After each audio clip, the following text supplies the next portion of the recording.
खालिस्तानी आतंकवादी संगठन ने दिल्ली में बड़ा बम धमाका करवाने की साजिश रची और इसके लिए अपने 4 आतंकियों को भारत की सीमा पार भेज दिया। उनका मकसद साफ था, भारत की राजधानी दिल्ली में बम धमाका करना। लेकिन वे एक बात भूल गए थे कि भारतीय सेना के रहते सीमा पार करना इतना आसान नहीं है। हर गाड़ी, हर शख्स को चेक पोस्ट पर बारीकी से जांचा जा रहा था। आतंकियों की गाड़ी जैसे ही चेक पोस्ट के पास पहुंची, उन्होंने सामने खड़ी भारतीय सेना की सख्त जांच देखी और उनके होश उड़ गए। घबराकर उन्होंने गाड़ी वापस मोड़ने की कोशिश की, लेकिन तभी ड्यूटी पर खड़े कैप्टन विक्रम बत्रा की नजर उस गाड़ी पर पड़ गई। गाड़ी का अजीब व्यवहार देखकर उन्हें तुरंत शक हो गया। कैप्टन बत्रा ने अपनी राइफल तैयार की और तेजी से उस गाड़ी की तरफ बढ़ने लगे। आतंकियों को समझ आ गया, अब भागना नामुमकिन है। अचानक गाड़ी के अंदर से गोलियों की बौछार शुरू हो गई। कैप्टन बत्रा फुर्ती से दूसरी गाड़ी की आड़ में छिप गए। गोलियां उनके बेहद करीब से गुजर रही थी। पीछे खड़े बाकी भारतीय सैनिकों ने भी तुरंत जवाबी गोलीबारी शुरू कर दी। कुछ ही सेकंड में पूरा इलाका गोलियों की आवाज से गूंज उठा। आतंकियों ने गोलीबारी की आड़ में भागने की कोशिश की, लेकिन तभी कैप्टन बत्रा ने निशाना साधा और सीधे गाड़ी के टायर पर गोली मार दी। टायर फटते ही गाड़ी वहीं रुक गई। आतंकियों के भागने के सारे रास्ते बंद हो चुके थे। भारतीय सेना ने कवर गोलीबारी देना शुरू किया। वहां फंसे मासूम लोग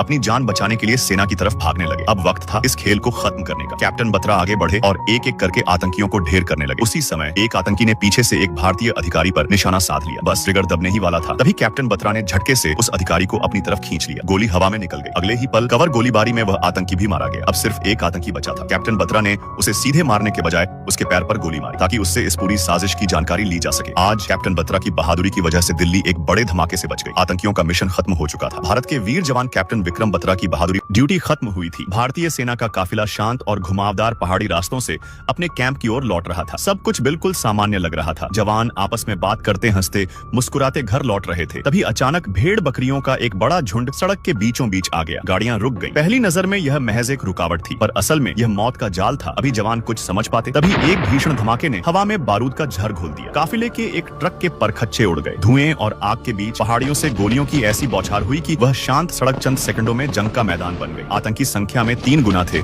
और ऊंचाई का फायदा उठा रहे थे। शुरुआती हमलों में ही कई जवान लहूलुहान हो गए, पर बाकी भारतीय जवानों ने तुरंत गाड़ियों और पत्थरों के पीछे मोर्चा संभाला। इसी बीच कैप्टन विक्रम बत्रा आगे बढ़े। उन्होंने पूरी स्थिति को ध्यान से देखा और तुरंत फैसला लिया। अगले ही पल उन्होंने आतंकियों के मुख्य ठिकाने पर आरपीजी से हमला कर दिया। एक जबरदस्त धमाके के साथ आतंकियों का मुख्य ठिकाना मलबे में बदल गया। अब लड़ाई का रुख पूरी तरह बदल चुका था। जब आतंकियों को समझ आया कि भारतीय सेना अब उन पर भारी पड़ रही है, तो उन्होंने वहां से भागने की कोशिश की। कुछ आतंकी गाड़ियों में बैठकर भागने लगे, लेकिन तब तक भारतीय सेना ने उन पर जोरदार फायरिंग शुरू कर दी। ज्यादातर आतंकी वहीं ढेर कर दिए गए। हालांकि गोलीबारी और पहाड़ी रास्तों का फायदा उठाकर कुछ आतंकी भागने में कामयाब हो गए। यह मुठभेड़ भारतीय सेना ने जीत ली थी, लेकिन इस जीत की कीमत बहुत भारी थी। इस लड़ाई में भारत के 7 वीर जवान शहीद हो गए। उन जवानों के घरों में छोटे छोटे बच्चे थे जो अपने पिता का इंतजार कर रहे थे। इस वीडियो को लाइक और सब्सक्राइब करके इतना शेयर करो कि हर भारतीय को इन वीर शहीदों की कहानी का पता चले।